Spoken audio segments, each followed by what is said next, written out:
Hello students, you most welcome. आज के इस वीडियो में हम डिस्काउंट से संबंधित 3 मोस्ट इंपॉर्टेंट टाइप देखेंगे जो एसएससी सीजीएल एग्जाम में प्रीवियस ईयर में पूछे गए हैं। ये आज के 3 क्वेश्चन प्रीवियस ईयर 2023 में पूछे गए क्वेश्चन है, आप इनको ज़रूर देखें। 15%, 20% और 25% की 3 क्रमिक छूट प्रदान की जाती है। प्रतिशत में निवल छूट क्या होगी? इस क्वेश्चन को बनाने के 2 कॉन्सेप्ट है, हम दोनों कॉन्सेप्ट को समझेंगे क्योंकि हमारा कोई भी मार्क्स कटना नहीं चाहिए। देखो, क्वेश्चन में कहा है 15%, फिर कहा है 20% और फिर कहा है 25%। इनकी 3 क्रमिक छूट दी जाती है। इसका परसेंट सरल करने के बाद कितना बनता है? ये 15/100 हो जाता है, जिसको हम सरल करेंगे तो ये 3/20 हो जाता है। ठीक है, 20% को सरल करेंगे तो कितना हो जाएगा? 20/100 होता है। अगर इसको सरल करते हैं तो 1/5 हो जाता है। 25%, 25/100 किया, आप इसको सरल करोगे तो 1/4 होता है। क्वेश्चन में कहा है क्रमिक छूट, मतलब कि 20 में 3 की छूट, 5 में 1 की छूट, 4 में 1 की छूट, मतलब कि कितना हो जाएगा? ये यहाँ पे हो जाएगा। देखो, अभी प्रेजेंट प्राइस ये है, छूट देने के बाद डिस्काउंट के बाद डिस्काउंट प्राइस। अब देखो, 20 में 3 की छूट मतलब कि वो संख्या 17 हो गई। 5 में 1 की छूट मतलब वो संख्या 4 हो गई। 4 में 1 की छूट मतलब वो संख्या 3 हो गई। आप इसको सरल कर लो। 4 से आप 4 काट दो, फिर कुछ कट रहा है क्या? नहीं कट रहा है तो आप लिख सकते हैं 20×5 100 और इधर 17 तिया 51। मतलब देखो, ये 100% था और 51% रह गया। कितनी छूट हो गई यहाँ पे? यहाँ पर 49% की छूट हो गई है। हम कह सकते हैं कि प्रतिशत में निवल छूट 49% है।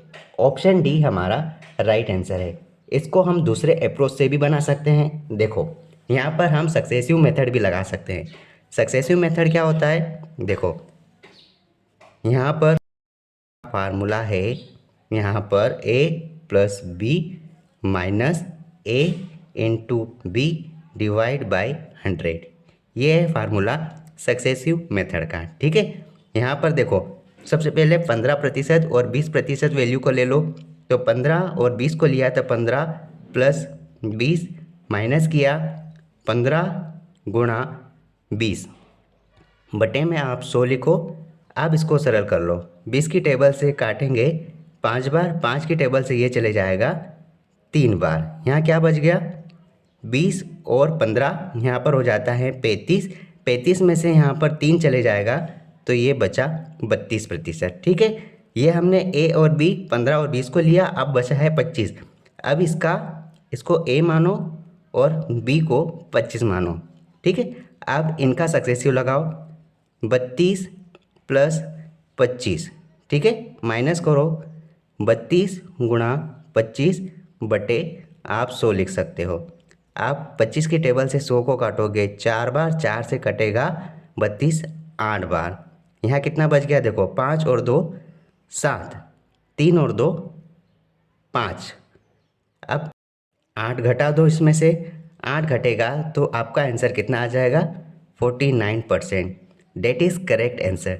तो आप इसको इस तरह से भी बना सकते हैं परसेंटेज बेस पर, और आप इसको सक्सेसिव मेथड से भी बना सकते हैं। अगला क्वेश्चन देखते हैं। एक दुकानदार हर वस्तु पर 35%, 10% और 6% की क्रमिक बट्टा देता है। अगला क्वेश्चन देखो, एक दुकानदार हर वस्तु पर 35%, 10% और 6% का क्रमिक बट्टा देता है। रुपये 1000 अंकित मूल्य वाली वस्तु को ग्राहक कितने रुपए पर खरीद सकता है? आप इसका आंसर निकालो। यहाँ क्या हो रहा है आप देखो, यहाँ पर ये वस्तु का अंकित मूल्य है 1000 रुपये। हम जानते हैं कि अंकित मूल्य पर ही छूट मिलती है। जब इस मूल्य पर 35% की छूट मिलेगी तो ये वस्तु 65% रह जाएगी। ठीक है, फिर वापस इस वस्तु पर 10% की छूट देंगे तो ये वस्तु 90% रह जाएगी। फिर कहा है कि इस वस्तु पर 6% की क्रमिक छूट, अगली छूट 6% है तो ये 94% रह जाएगी। आप एक काम करो, प्रतिशत से पहले तो आप 2 जीरो काट दो। फिर क्या बचा है यहाँ पे 10 गुणा 65/100 गुणा 90/100 गुणा 94। आप इसको सरल कर लो। आप एक काम करो, 2 जीरो से फिर आप 2 जीरो काट सकते हैं। 2 की टेबल से ये चले जाएगा 50 बार और 94 काटो, 4 दूना 8 और ये 47 आ जाएगा। ठीक है। 5 की टेबल से आप काट सकते हो 10 बार। 5 की टेबल से चले जाएगा 5 एकम 5, 5 या 15, 13 बार। अब कोई सरल हो रहा है क्या? नहीं हो रहा है तो आप यहाँ आगे लिख सकते हैं। क्या बचा? 13 गुणा 9 गुणा 47 और बटे में है 10। अब देखो यहाँ पे आपको क्या करना है, आप 47 में 9 का गुणा करो, इन दोनों का गुणा कर लो पहले आप। 9 सतह 63 के 3, हासिल का आया 6। 9 चौक 36, 36 और 6 42। आप यहाँ पर 42 लिखो और गुणा 13 करो, बटे में 100 है। आप फिर सरल कर लो। 13 तिया 39 के 9, हासिल का आया 3। 13 दूना 26, 27, 28, 29 के 9, हासिल का आया 2। 13 चौक 52, 52 और 2। ये क्वेश्चन देखो, एक वस्तु का क्रय मूल्य 214 रुपये है। इसकी सूची मूल्य पर 15%, 20% और 10% लगातार 3 छूट देने के बाद इसे 153 रुपये में बेचा जाता है। यदि इसे सूची मूल्य पर बेचा जाता है तो लाभ रुपए में कितना होगा? देखो यहाँ बोल दिया है कि उस वस्तु का कॉस्ट प्राइस 214 रुपये है। ठीक है। कहा है कि जो भी सूची मूल्य रहेगा, मतलब जो भी एमआरपी रहेगा, उस एमआरपी पर 15% की छूट होगी। हम नहीं जानते कि वो एमआरपी कितनी होगी। माना कि वो कोई रुपये होगा, उस पर 15% की छूट होगी तो वो मूल्य 85% होगा। ठीक है। फिर कहा है कि इस मूल्य पर दोबारा दूसरी छूट 20% की दी जाती है, मतलब कि वह कीमत 80% रह गई। फिर कहा है 10% की और छूट दी गई, मतलब वह मूल्य 90% रह गया है। 3 छूट देने के बाद इसे 153 रुपये में बेचा जाता है। कितने में? 153 रुपये में। ठीक है। तो हमें ये कीमत निकालना है और ये कीमत में बेचा गया है।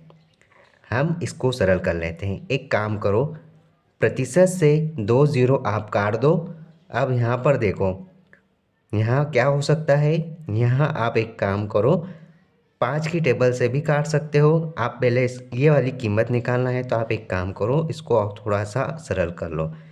85 आप 100 लिखो गुणा 8/100 करोगे, क्योंकि प्रतिशत यहाँ पर है और यहाँ पर प्रतिशत नहीं है तो 9 एज इट इज़ रहेगा। 153 लिख लो। आप इसको 9 की टेबल से भी काट सकते हैं। 9 से काटोगे आप तो 9 एकम 9 बचे 6, 9 सतह 63, 17 बार चले जाएगा। 17 की टेबल से काटो, 17 एकम 17, 17 पंजे 85। 5 की टेबल से काटो, 5 एकम 5 और 5 गुणा 20 मतलब कि 100 आ जाता है। ठीक है। अब आप एक काम कर सकते हैं, इसको 2 की टेबल से भी काटो या फिर 4 की टेबल से काटो। 4 पंजे 20, 4 दूना 8। 2 की टेबल से फिर काटोगे आप, 2 एकम 2 और 2 पंजे 10 मतलब कि 50 आ गया। अब इधर क्या बचा है देखो, हमें ये रुपए की वैल्यू निकालना है। 1 रुपये के अलावा कुछ बचा नहीं है यहाँ पे। नीचे देखो 5 गुणा 50 मतलब कि इधर बचा है 250 और इक्वल में कुछ भी नहीं, मतलब 1 बचा हुआ है। आप बराबर 1 कर लो। हमें उस रुपए की कीमत मिल गई, मतलब कि वो मूल्य मिल गया जिस पर डिस्काउंट दिया जाता है। और किस पर डिस्काउंट दिया जाता है? और किस पर डिस्काउंट दिया जाता है? और किस पर डिस्काउंट दिया जाता है? मार्क प्राइस पर। तो ये हमारी मार्क प्राइस आ गई 250 रुपये। कहा गया है कि यदि इसे सूची मूल्य पर बेचा जाता है, मतलब कि सूची मूल्य कितना? इतना 200। कहा गया है कि यदि इसे सूची मूल्य पर बेचा जाता है तो सूची मूल्य कितना? 250 रुपये, ये एमआरपी। ठीक है। इस पर बेचा जाता तो लाभ कितना होता? देखो अगर इस पर बेचा जाता तो लाभ कितना होता, जबकि उसकी कॉस्ट प्राइस है 214 रुपये, ये है 214 रुपये कॉस्ट प्राइस, तो डिफरेंस कितना आ गया यहाँ पे, यहाँ पर 36 रुपये का डिफरेंस आ गया। यही उसका लाभ है, मतलब ऑप्शन डी हमारा सही आंसर है। इस प्रकार के क्वेश्चंस पाने के लिए आप इस चैनल के साथ जुड़ सकते हैं, अपनी पढ़ाई को बेहतर बना सकते हैं। All the best.